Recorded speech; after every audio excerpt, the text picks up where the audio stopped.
We're good? Okay. Hi, everybody, and thank you for joining us today. We are at Sinai Mortuary with Dr. Tivon and Dr. Shirley Regev, and they are going to be doing a presentation on the meaning of life, hopefully one of many to come. So without further ado, Dr. Tivon. Thank you so much. Thank you, Russell. Thank you, Sarah Perlman, for having us. In Sinai Mortuary, it's always good to be with friends. And this is one of the best mortuary within Arizona. And we're very, very honored and privileged to be guests in the mortuary, and which hosts many, many people, many very wide spectrum of individuals from all around Arizona and out of state as well. And so we chose to speak about different kind of topics. The topic for today, the first one, will be the meaning of life. But this is a very interesting thing, and I will tell it to you also in the story form. One of our patients, let's call him John, right? Because all names are confidential, right? He is a 35 years detective in the Chicago police who retired here in Arizona with his wife. His wife was a nurse for 40 years, and unfortunately she passed away from cancer. And he told me, listen, Rabbi Gil, I am done. He's 85 years old. He's got a terrible wound on his left foot. He's homebound. His daughters come to visit him once a week, once in 2 weeks, and he doesn't feel he has any meaning to his life because he served the community for so many years, but currently he feels that there's nothing, no meaning, no passion, no impetus, no input into his life anymore. And he asked me, what can I do about it? And this is where many people, when they arrive at this kind of age, whether it's veterans or patients or elderly, come to where they lose the meaning. And the honesty, the truth is that most of us, even at young age, we're not sure what is the meaning of life. And that meaning of life is of great importance because it gives us the passion, the purpose, the meaning, the impetus of why should we go about life. So when you start to research what is the meaning of life, which is so important, you come to understand that Professor Viktor Frankl, he was a Jewish man, he had 11 children, and he lost all of them in the Holocaust. The last one died in his own hands as he was leaving Auschwitz. His 11th son was dying in his own hands. And his wife, who he spoke to every day, they were very much in line. She already went up in the chimneys a few years back and he wasn't aware of it. When he wanted to go out of Auschwitz, he went outside. It was a beautiful sunny day down there in Germany. And on the one hand, he saw the piles of his friends lying there, this terrible stench of the cyanide. On the other hand, he saw a beautiful day. So he kneeled down and he said, I called you, God, from the dire straits where I'm holding, but you opened the wide place for me. And he himself, he lost the meaning of life as he was there for about 5 years. He said, an inmate, when he came into Auschwitz, he had nothing to live for. His weight was about 60, 70 pounds. There was nothing that he could live for. And the only thing that left him alive was his meaning. So he wore his prison camp suit on him, right, uniforms, and he hid within it his first copy of his own book called The Meaning of Life. And when the Nazi German officer came, he beat him up to pieces, and then he took away his own uniform and stole away his only copy. He was devastated. He was very angry at God. That's the only copy I've got. I worked, I slaved on it for years. I'm a professor of psychology. What am I going to do about my life? And then he went around for a few days, pacing back and forth, and he said, God, I'm very sorry. I've got an answer why you did it. I know this book, but it's an intellectual academic exercise. Here is the meaning of life, but it's not part of me. What you want, and he searched the uniform he got instead, he got a folded page from the Siddur where he said, Shema Israel. You want me to know the meaning of life? Like any Jewish simple person and a child, no Shema Israel. That should be ingrained in it, that I should live by it. Thank you, God. I'm so sorry. Please forgive me for my audacity. for pushing away and being very angry with you now, I do understand. So what is the meaning of life? Some people say that happiness is the meaning of life, and we all do look for happiness. But really, happiness, Professor Frankl writes, is the result of finding meaning. Many lives are very harsh, especially when it comes to old age, to veterans, to sick people, to different kind of illnesses. So meaning of life doesn't have to be always happiness. But once I find the meaning of life, the result of it will be to be very, very happy with it. So what is the meaning of life? And the answer is, it's not something which belongs to everyone. There's no general rule. Every individual finds his own meaning. Why? Because we are a spark of God, a spark of Hashem's creation. We created in the image of God. And each one of us has got a special gift, a special talent, a special nick in which we, special grooves which we grow, and something that resonates with us. What is the meaning of life for ourselves?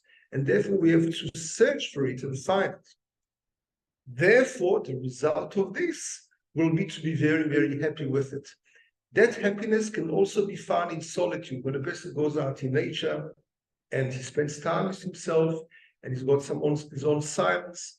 Then he can find and acknowledge his relationship with nature, his relationship with God, and try and find what is it that makes me key? What is it that makes me resonate with life? And this is what King David said in Psalms: when I sit in quietude with myself, I found that the presence of God with me give me some kind of solace, some kind of happiness with myself. When we come to this world, we go through the first 9 months, and we are unaware, oblivious of our life. So we are in mother's womb, we start from sperm and an egg, and slowly we develop. So during those times, back then in the womb, we are unaware completely of our very being, and we don't have to take care of anything. We've been taking care of our nourishment, of everything else, of our love that we get in the womb. Everything is done for us. King David said, well, let's extend this. If for the first 9 months of my life, everything was being taken care of, and I was very content with myself, who says that for the next 90 years, I can't have the same relationship with God and try and find also Him as a guide for me to show me the way? In other words, if I have a relationship, an ongoing relationship with this infinite consciousness, which we call God, Hashem, right? Then He can give me this guidance, this inner spiritual guidance, to show me what is my specific meaning for my life. Yes, the general rules, but everyone has got his. Some are very spiritual people, some are more physical, some are very sport-like, and others. So each one has got his own specific meaning. What is the problem with that? So far, so good. Any questions from the crowds? So the issue, the challenge is that between me and God, there is a terrible barrier, and that's called the ego. And the ego is not really myself. My ego, anyone's ego, is that which wants to achieve, which wants to get more, which wants to buy more, which wants to compete, which wants to have more of everything, and I never have enough. And the more we try to achieve more on the physical and the materialistic level, the less are we attuned and attached with who we are. So who are we really? Who we really are is the soul. We are spiritual beings, and Dr. Joe Dispenza said we are spiritual beings who are having a physical experience. This is who we are. The more attached I am to who I really am, not what I have, not my degrees, not my fantasies, not how smart people are, the graduation, how beautiful they are, acquisitions, assets, the more I am who I really am. The more I'm attached to possessions, to what I do, to how much I've achieved in this world, how many likes I've got on Facebook, Instagram, or social media, the less I'm in tune with who I am. And that ego stands in the way of me finding who I really am. And that's a terrible thing in life. To the extent that the person feels that he is devoid or he's separated even from God. I'm one, and God is out there. And sometimes I devote some time to this guy. You know, the guy up there, are you there? Everything okay? And usually people remember him in the time of sorrow. For example, now in Israel, we know that it's a terrible war. I've got very close family there. Now remember to be very angry at God. Why did you leave those people alone? And what will be with all the people that are sick or wounded or kidnapped? Then we remember to be very angry with God. But during normal times, we don't attribute our success to God. Say, I'm a very successful person, very smart, and very talented. I did it. And when things go off, then it's God's fault. Then we remember that He exists. It's the other way around. I have a very good friend in South Africa. He's a doctor of body language. He's got a beautiful painting on the wall. And on the painting, you see one man walking barefoot on the beach fronts. And some of the way, there are 2 steps of footsteps. And part of the way, there's only 1 pair of footsteps. And he asked me, Rabbi Gil, what do you think about this picture? I said, I don't know. It seems that sometimes he's walking with somebody that obviously I cannot see. And part of the way he's walking on his own, I'm not sure. What does it mean? He said, most people believe when things are going fine, then I'm doing a good pace along the beach and God is walking with me. When bad times come, then God left me and I'm walking on my own. My dear God, why did you forsake me? Why did you leave me alone? But the truth of the matter, the real essence of the picture is it's the other way around. When things go bad, then it's God's footsteps in the sand that you can see. You don't have your own power to walk on your own. It's just your misconception of how you look at life. So the truth is that God is everywhere. There's nothing devoid, the Holy Zohar says of God. So if you listen inwardly to your own self, to your own divine spark, to your own godly calling, of what is it that makes you tick? What is your real passion? Even if it doesn't make money, and you carry on your very life in the everyday, and you have to go and do your dues and your work, but you devote some time during the day, half an hour in the night, towards your real passion. Again, it doesn't have to equal money. It has to equal your passion. We're talking about something which is positive, not addiction, which is going to draw you away to the shadows, but something very positive that you want to do for yourself, for humanity, and you engage with it. This is where you slowly start to find your real meaning in life. Now, how am I going to know? So far, so good. How do I know that I'm walking along the right path? It comes to a very simple conclusion. It boils down to the following. I should know about it. I wrote one of my books, is a book about free choice. There I discussed this matter for 20 chapters. I've been following myself to try and find out what is the meaning of life in the free choice. And it boils down to a very simple question. If what I want in my life is that I should have a better life, that it will be better off for me, then I'm feeding my own wolf, I'm feeding my own ego. But if what I want to feed is rather that I should be a better person, that the result of my actions, the result of my passion in life, of my own purpose will be positive, then I know that I'm pursuing my own very soul. So this is of great importance. Again, if I'm pursuing my own self-interests, usually I'm feeding the bad wolf, which is my ego. And then I'm not pursuing my real essence in life, my real meaning in life, right? And when a person grows older and they come of hospice age or this very place of mortuary, when people come to this age, that's very, very sad. And there's a movie going now called The Shift. I don't know if you saw it. It's beautiful. Dr. Wayne Dyer, it's for free, it's out there. And there's a judge there, a non-Jewish judge that served as a judge for over 50 years, 50 years in Russia. His wife pushed him to be a judge, so he was very resentful against her. He never wanted to be a judge. It wasn't his passion. He just pays the bills. So for over 50 years, he devoted his life to becoming a judge and being a judge. On his deathbed, as he's dying off, he calls his wife. He's very frustrated, very angry, but he's a good boy because his wife is a very strong person. He tells her, I'm not sure, maybe my entire life was wrong. When is the time to ask, maybe my entire life was wrong? It's a terrible thing to live a whole life and say, I was wrong. I had the wrong journey. So it's not about results, it's about the journey. We should be happy in the everyday. As I said at the beginning, happiness is only the result of having meaning. And there are 4 areas of life. One is love and relationship. Are you happy with your relationship? Are you cultivating? Are you nourishing that relationship?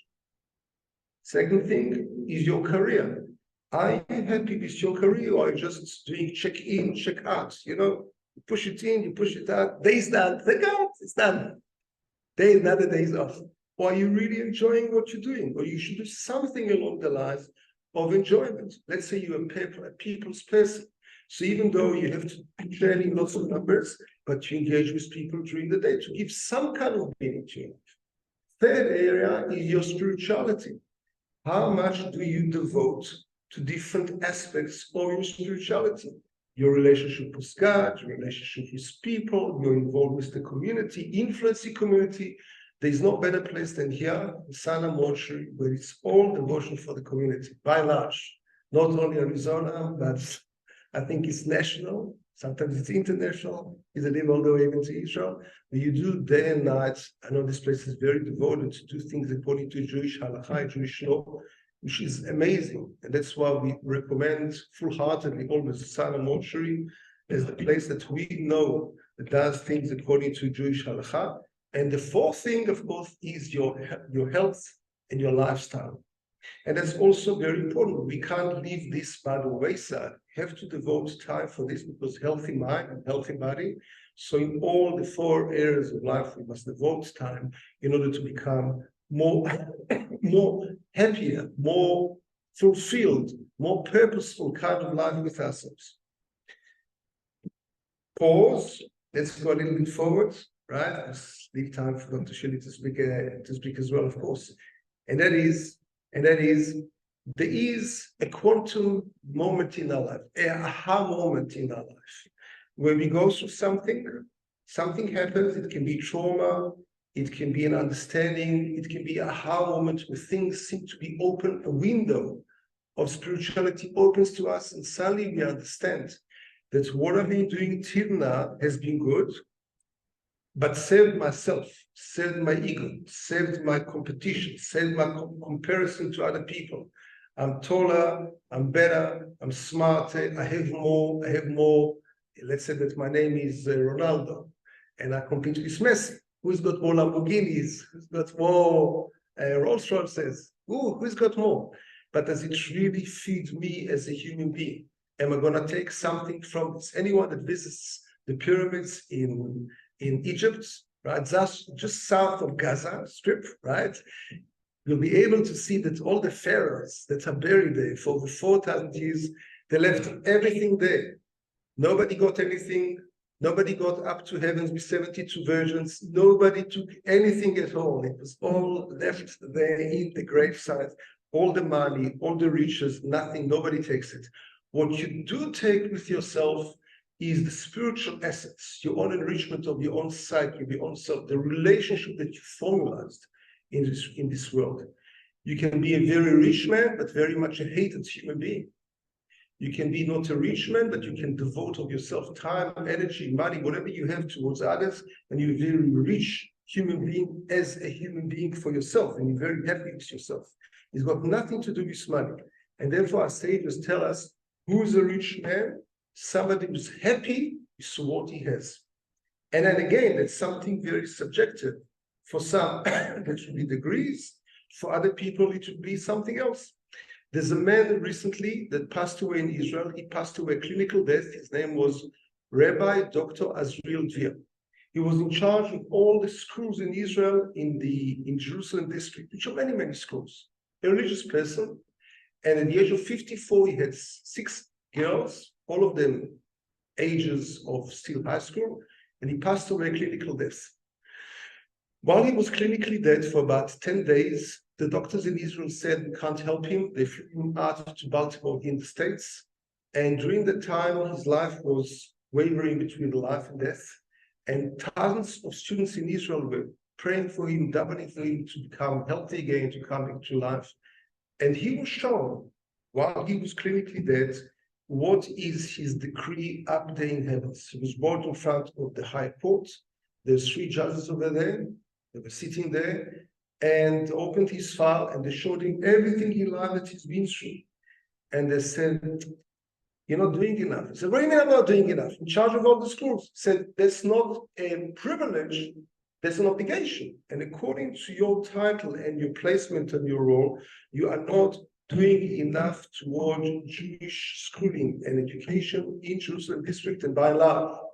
Can I do more?" "Yes, you can do more. But I'm pleading for my life. I've got 6 little daughters, and my wife is still a young woman."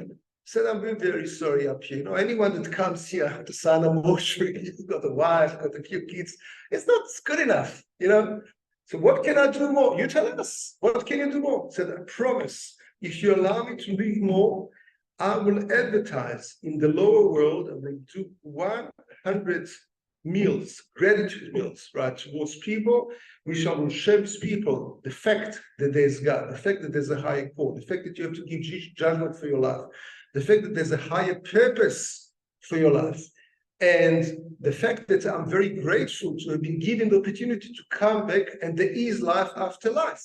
If you will allow me the opportunity." So, hang on, you have to call up there. It's a serious thing. It's really happened. And the guy was allowed to come back. When he did come back, he said, "Nobody's going to believe me." So he shared some intimate details about the physicians, about the nurses.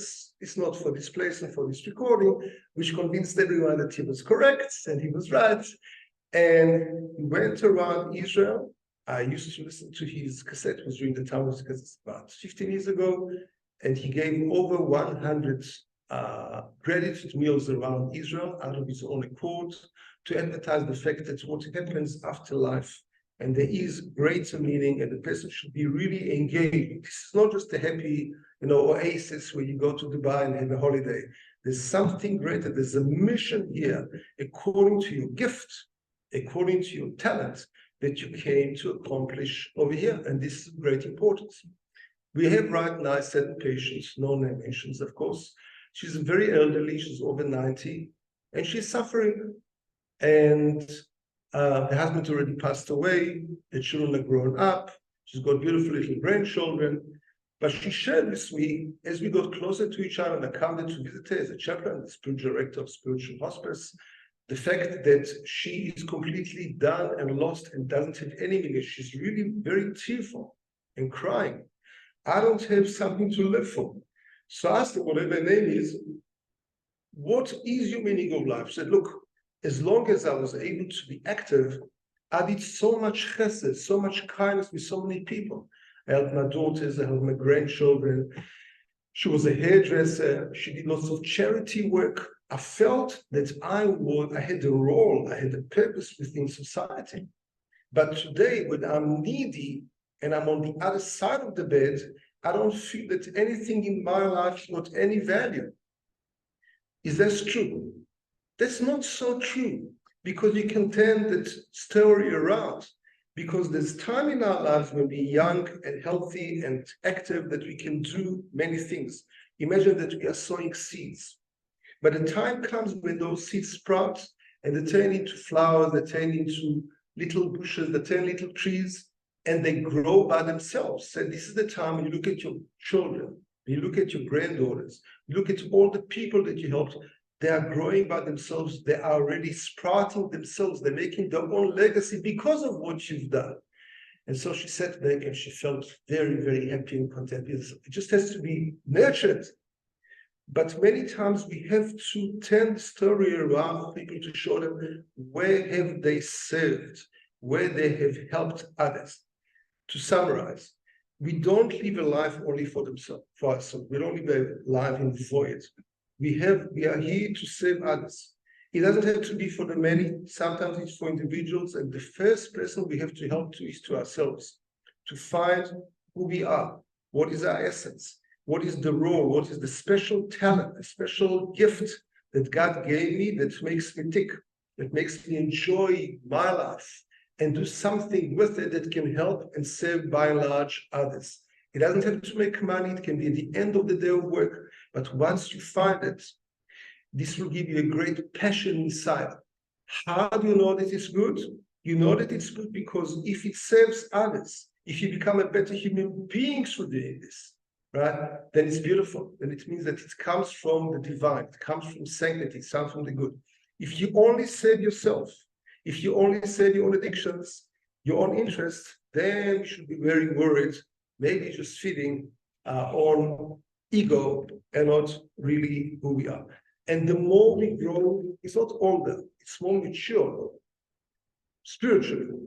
The more we think about the spiritual, the more we think about the mission, the more we think about the essence of life, the more we think about what kind of legacy, what kind of message do we give others that they can follow suit, and we try to make an impact on others as well. Questions? I can go on forever, but questions on that?